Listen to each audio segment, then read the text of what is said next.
Hi everyone, my name is Angelica, and for my reading workshop today, I'm going to be reading The Great Gatsby by Scott Fitzgerald, and then I'm going to be giving my opinion about The Great Gatsby. I believe that on the first night I went to Gatsby's house, I was one of the few guests who had actually been invited. People were not invited, they went there. They got into automobiles which bore them out to Long Island, and somehow they ended up at Gatsby's door. Once there, they were introduced by someone who knew Gatsby, and after that, they conducted themselves according to the rules of behavior associated with amusement parks. Sometimes they came and went without having met Gatsby at all, came for the party with a simplicity of heart that was its own ticket of admission. I had been actually invited. A chauffeur in a uniform of Robin's egg blue crossed my lawn early that Saturday morning with a surprisingly formal note from his employer. The honor would be entirely Gatsby's, it said. If I would attend his little party that night, he had seen me several times and had intended to call me on long before. But a particular but a peculiar combination of circumstances had prevented it. Signed Jade Gatsby, in a majestic hand. Dressed up in white flannels, I went over to his lawn a little after 7 and wandered around rather ill at ease among swirls and eddies of people I didn't know. Though here and there was a face I had noticed on the commuting train. I was immediately struck by the number of young Englishmen dotted about, all well dressed, all looking a little hungry, and all talking in low, earnest voices to solid and prosperous Americans. I was sure that they were selling something, bonds or insurance or automobiles. They were at least agonizingly aware of the easy money in the big city and convinced that it was theirs for a few words in the right key. As soon as I arrived, I made an attempt to find my host, but the two or three people of whom I asked his whereabouts stared at me in such an amazed way and denied so vehemently any knowledge of his movements that I slunk off in the direction of the cocktail table, the only place in the garden where a single man could linger without looking purposeless and alone. I was on my way to get roaring drunk from sheer embarrassment, and when Jordan Baker came out of the house and stood at the head of the marble steps, leaning a little backward and looking with contemptuous interest down into the garden.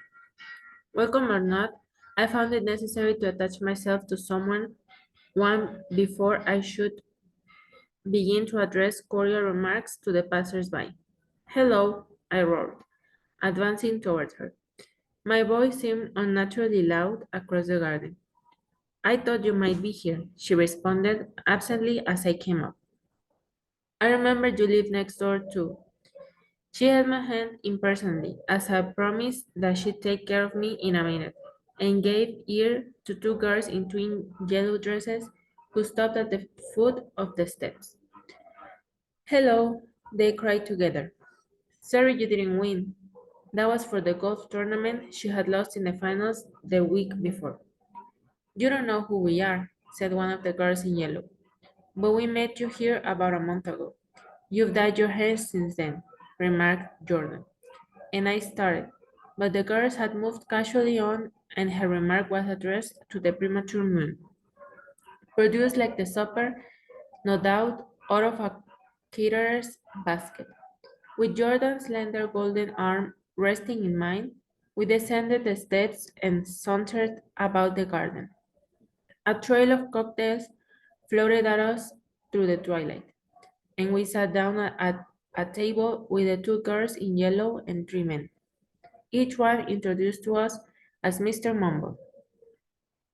Do you come to these parties often? Inquired Jordan of the girl beside her. The last one was the one I met you at, answered the girl in an alert, confident voice. She turned to her companion. Wasn't it for you, Lucille? It was for Lucille. It was for Lucille too. I like to come, Lucille said. I never care what I do, so I always have a good time. When I was here last time, I tore my gown on a chair and he asked me my name and address. Inside of a week, I got a package from Couriers with a new evening gown in it. Did you keep it? Asked Jordan. Sure, I did. I was going to wear it tonight, but it was too big in the bust and had to be altered. It was gas blue with lavender beads. $265. There's something funny about a fellow that do a thing like that, said the other girl eagerly. He doesn't want any trouble with anybody. Who doesn't? I inquired. Gatsby, somebody told me. The two girls and Jordan leaned together confidentially. Somebody told me they thought he killed a man once. A thrill passed over all of us. The three Mr. Mumbles bent forward and listened eagerly. I don't think it's so much that, argued Lizzie skeptically. It's more that he was a German spy during the war. One of the men nodded in confirmation.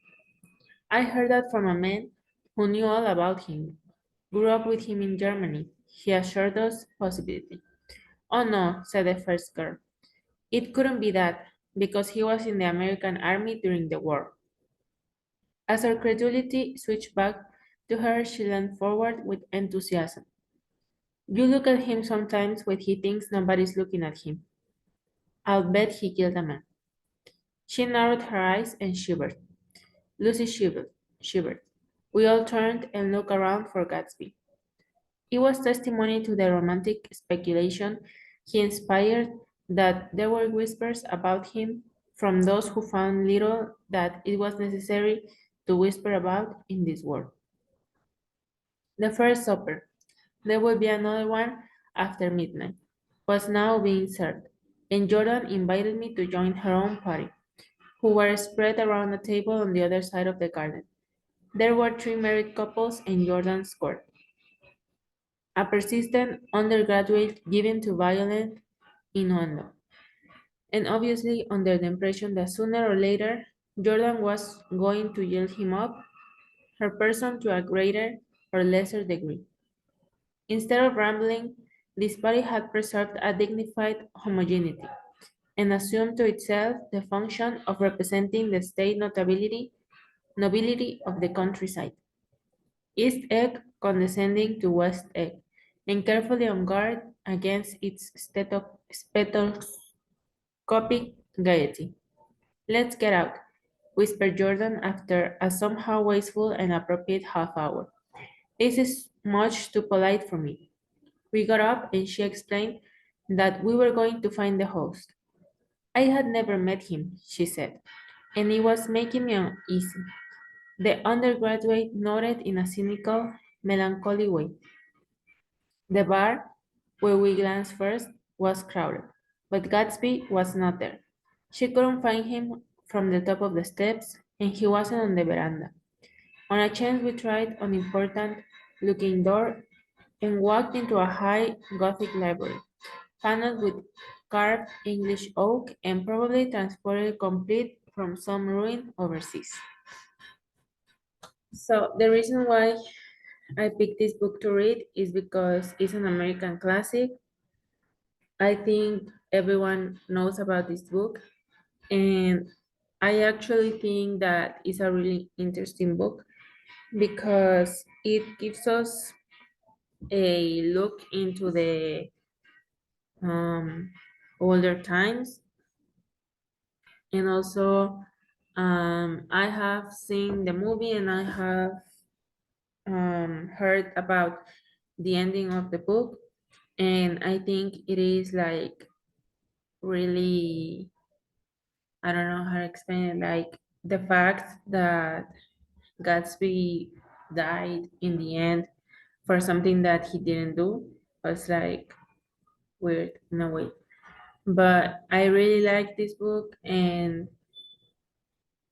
um, I think it is great for people who are learning English to read because not only does it give you, not only you learn about a story, but you also learn about American culture.